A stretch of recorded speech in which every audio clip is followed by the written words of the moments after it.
আবৃত্তি করছি শ্রদ্ধেয় কবি শঙ্খ ঘোষের লেখা মিথ্যে কথা কবিতাটি। লোকে আমায় ভালোই বলে, দিব্যি চলন সই, দোষের মধ্যে একটু নাকি মিথ্যে কথা কই। ঘাটশিলাতে যাবার পথে ট্রেন ছুটেছে যখন, মায়ের কাছে বাবার কাছে করছি বকম বকম। হঠাৎ দেখি মাঠের মধ্যে চলন্ত সব গাছে এক এক রকম ভঙ্গি ফোটে, এক এক রকম নাচে। ও মা, দেখো নৃত্যনাট্য।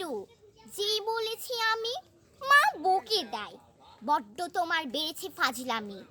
চিড়িয়াখানার নাম জানো তো, আমার সেজো মেশুর। আদর করে দেখিয়েছিলেন পশুরাজের কিশোর।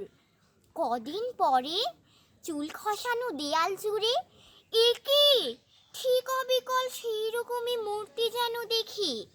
ক্লাসের মধ্যে যেই বলেছি সুরঞ্জনার কাছে, জানিস আমার ঘরের মধ্যে সিংহ বাঁধা আছে, দিদিমণি শুনতে পেয়ে অমনি বলেন, শোনো, এরকম কথা যেন আর না শুনি কখনো। বলি না তাই এসব কথা, সামনে থাকি খুব, কিন্তু সেদিন হয়েছে কি এমনই বেয়াকুব। আকাশ পাড়ে আবারও চোখ গিয়েছে আটকে, শরৎ মেঘে দেখতে পেলাম রবীন্দ্রনাথকে।